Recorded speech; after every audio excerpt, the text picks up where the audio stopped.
I just feel my tears start to go down. I had just managed to stop crying because let people breathe between the thoughts. And deeper answer, that's where the gold is. Did you open it before you went home or not? The quality of your life is determined by the quality of your questions. And I think that this is a very fascinating statement. Go check it out, because the stuff that's I talk about there will absolutely change your life if you do it. Hello, what's up, ladies and gentlemen?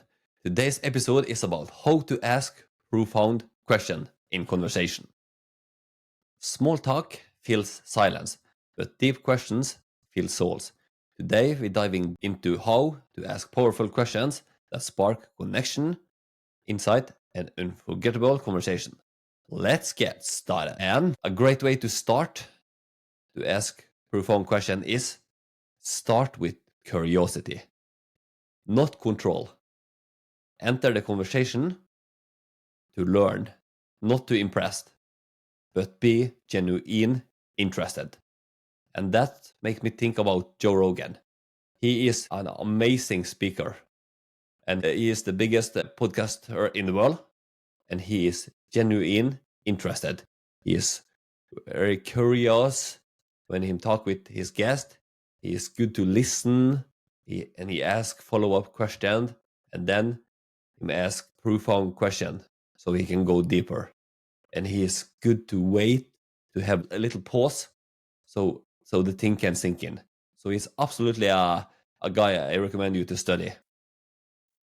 Definitely. And we spoke about him in an earlier episode as well, because he throws out some topics to his guests just to see what they kind of pick up on. But then if they are not really connecting on those kind of topics, he just moves on in a brilliant way.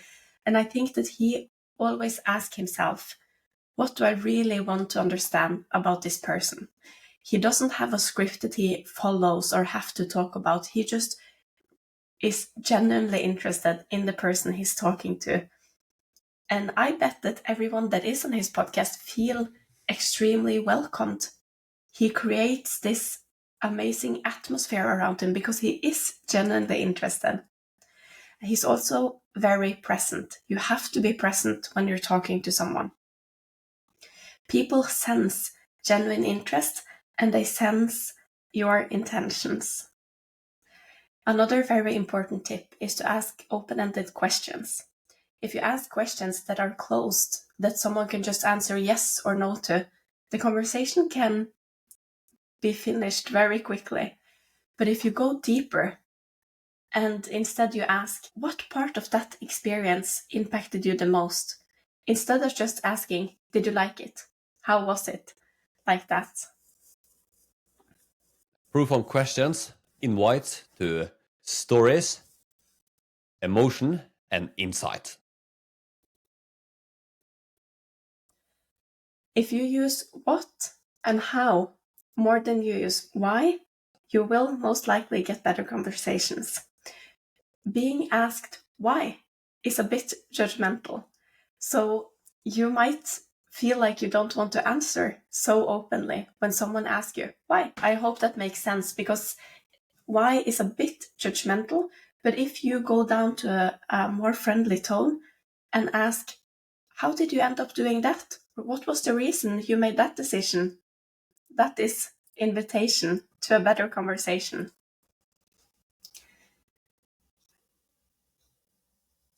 And if you want to go beneath the surface, then you can move from facts to feelings and then to the meaning. For example, what happened? That's a fact. And how did that make you feel? That's a feeling. And what did that teach you about yourself? And that's the meaning. And now Annika will give you some powerful example of profound questions, because she is the master of asking profound questions. So I think about it, and it's best to give the mic to the professional. Let the professional handle this business. Thank you very much.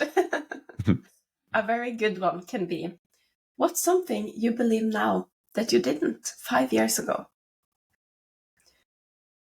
What is a challenge that changed you in a way that you did not expect? Or when do you feel mostly like yourself? Or what does success actually mean to you? And I actually got one also. What fear have you outgrown? And don't rush to fill the gap. A short pause after a profound question often lead to deeper answer. Let people breathe between the thoughts. And deeper answer, that's where the gold is. And me and Annika, we have most podcast episode where we is me and Annika, but we have before around 7 episode with guests, and now in the future we will like to have a lot more guests on our podcast, and it is so important to be good to ask follow-up questions, and if it is something good, you go deeper and start to ask profound questions, because that's the place where the gold is. Then we can know what they really think about this, what they really feel, what is important for them, and why did they actually take these big decisions which change their life. So that's the goal for us. That's the goal in asking questions, but it also gold in daily conversation. When you talk with people, you have conversation and you start to dig deeper, because the conversation become more real, more emotional, and you get more connected. Echo their response and dig deeper. That's powerful. What helped you get through that? I think it is very important to think about that when you are in a conversation with someone, you have to be an active partner. Ask profound questions, ask open-ended questions, and make them feel valued. Be genuinely interested, because people sense these kind of things so easily. And if someone is right in front of you and you have their full attention, you feel so welcomed, so good taken care of. And that's when you start telling and explaining and bringing out stories and all of these kind of things. And speaking of, I just remembered a story because I was going through my stuff the other day in a box. I was home visiting my brother and my family up in Ireland. And I was going through old like postcards and things like this. And then I found a book that I had forgotten I had. It's called Oh, the Places You'll Go by Dr. Seuss. And I got it as a graduation gift from my best friend at high school, Lauren. And I was not supposed to open it before I got on the plane. I was an exchange student in Colorado. I'd been there for 1 full year, and I was taking the flight home. Did you open it before you went home or not? No, I was able. I was able to wait, even though patience isn't always something I mastered that well. But at that point, I did, and I think that's what made it so unique. Because as I walk on the plane, I sit down, and Colorado is very, what do you call it? Like you see all the fields, all the grass. I go up in the flight, and I sit there. Together with me is an old lady. I did not know her, and I open this letter I'd gotten from her. I take out the book. I start reading first the personal message, and I just feel my tears start to go down. I had just managed to stop crying because I just said goodbye to my family and everything there. And I stopped crying. I go on the plane, open the book, and I start crying again. Because I am very emotional, and she had written such a nice message to me. And of course, if you have read this book, you know that it's a very meaningful, poetic book. And I start reading it side by side, and the tears are just shedding down because every single page hit. And I sit there and I just feel so filled with love and happiness and gratitude over this year that has just passed. And by my side is an elderly lady. And after I had just finished, I think she has been paying attention to me all along. So after I finished the last page, I close the book and I just take that one little breath to kind of gather my feelings. And then she just pokes me on the shoulder and she says, "Are you an exchange student?" So she had just understood the whole thing, you know. She saw me going home in the summer, probably finished by a year. I read this book, which is a book you often give to children, but maybe she just connected the dots. And that question just made me open up so much because she understood. She already understood, and she had paid enough attention to kind of connect the dots. And I just felt so seen, you know? And that became a wonderful conversation up high up in the air on the flight from Colorado to New York. And she could tell me that she was a retired high school teacher, that she had been reading this book to her classes for years and years to go. And she told me many stories. And my point with all this is that sometimes one question can be all. It can just open up a whole conversation that is so nice. And she also was very good at just listening. I remember her face. I think I would recognize her today, now, even 10 years later. I can remember her face because she was so kind. All of her face was smiling and nodding, and she was so into my stories. So that is a really, really good memory that I've brought along with me for quite a few years now. Yeah, sounds like a great conversation, and so good that she have the courage to just poke at you and start talking, and good to have someone that really understand what you did feel at that time. Definitely. Definitely. And I think that was the kind of the first connection there that just made it very strong. And then we built on a very good conversation from there with her deep questions. And I think I told her so much from my year in that flight, you know, so it was extremely, such a good memory, to be honest with you. What did you feel when this teacher asked you about, are you a graduation? No, are you a exchange student? Yeah, I think I just felt very seen, very heard, very valued. Like, wow, here you are in the flight. I have spent such a long time reading this book, crying, like, and she had just been there on the side with her little smile, just observing it all. And I thought, thank you because I was very sad, you know, leaving that year behind, which had been the best year in my life. It was very emotional. And of course, I haven't been back since, actually. So I knew it was going to be many people I would miss a lot, and a time that I missed a lot because I was living a very good life there. So I think I was very emotional, and the fact that she just saw me and really saw me, you know, made me feel so appreciated and valued. And I think it was extremely kind of her because, of course, when you're in a flight, extremely rarely I communicate with anyone because I'm in my zone, I'm in my own bubble. I want to have my headphones on. But she went the extra mile to just make me feel better. So I appreciated that a lot. Great story. So be curious, reflective, and empowering. That's keyword for profound questions. And why profound questions matter? Because they build emotional connection. They unlock deeper parts of someone's stories. And they turn ordinary conversation into transformative moments. And it's very important to remember that profound questions are less about getting answers.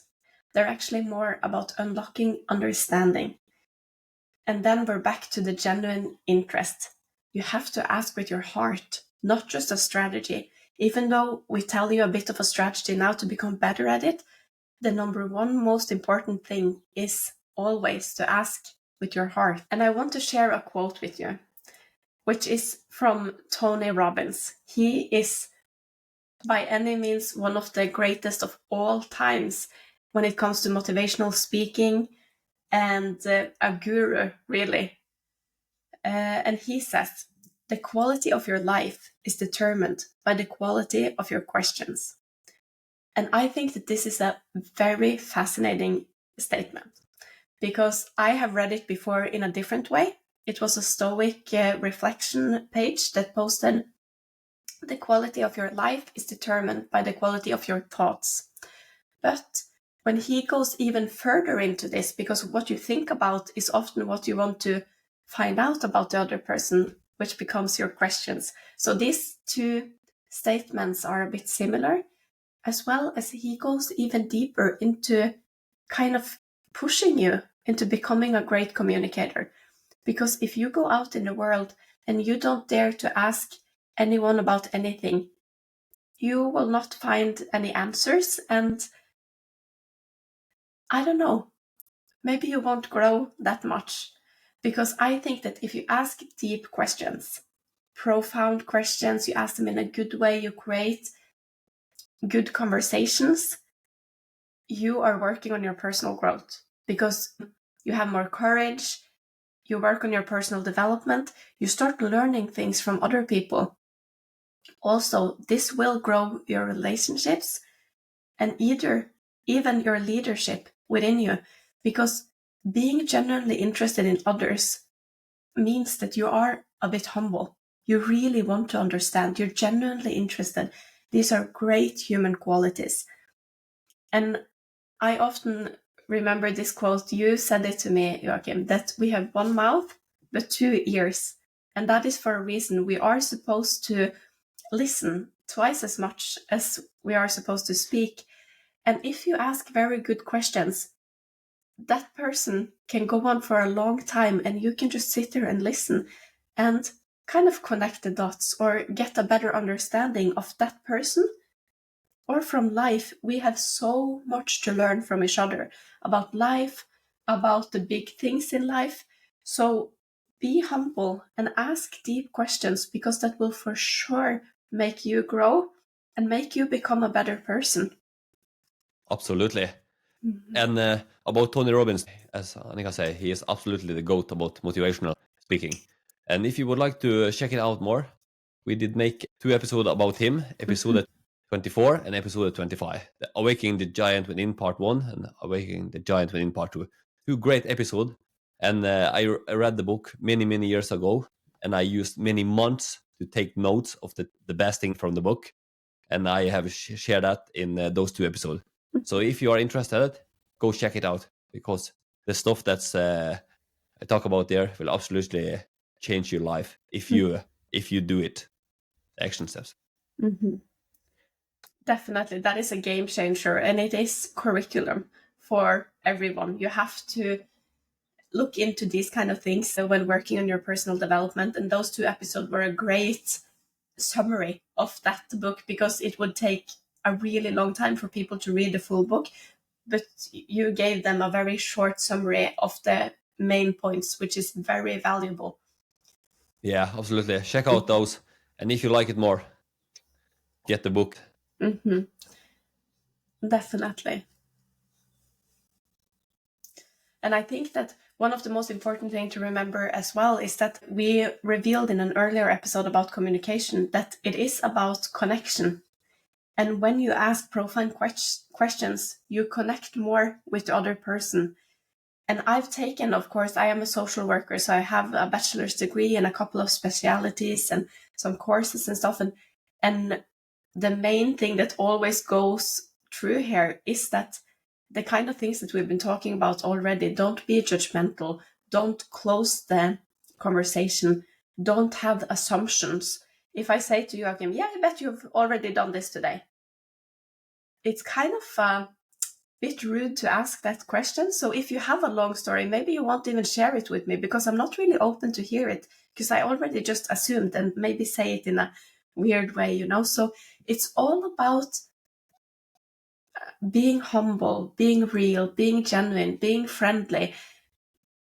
Create that atmosphere that invites people to tell, and then have these deep questions, which will create a lot of quality into the conversations. Absolutely. Mm-hmm. And now I want to ask all of our listeners to practice this. So I want you to try a profound question in the next conversation you have. at least until this evening. I'll give you a deadline throughout this day.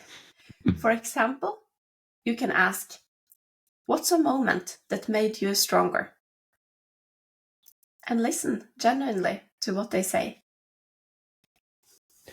This episode was recorded on the 19th of May 2025. In the show note, you will find a link to our homepage, the 101percentpodcast.com, where you can subscribe to our free weekly newsletter, donate to our podcast, and all the information about subscription we share for you. Take care, ask your question in a profound way, and give it your best. If you like this episode, please share it with a friend. It is important for us to get out our message so we can help as many people as possible. And we will highly appreciate it if you could take 1 minute of your time to follow us on social media and review the show on Apple Podcast and Spotify. All links are below. Our Instagram is the 101% podcast. Until next time, take care and go 101% into achieving your goals. You owe it to yourself.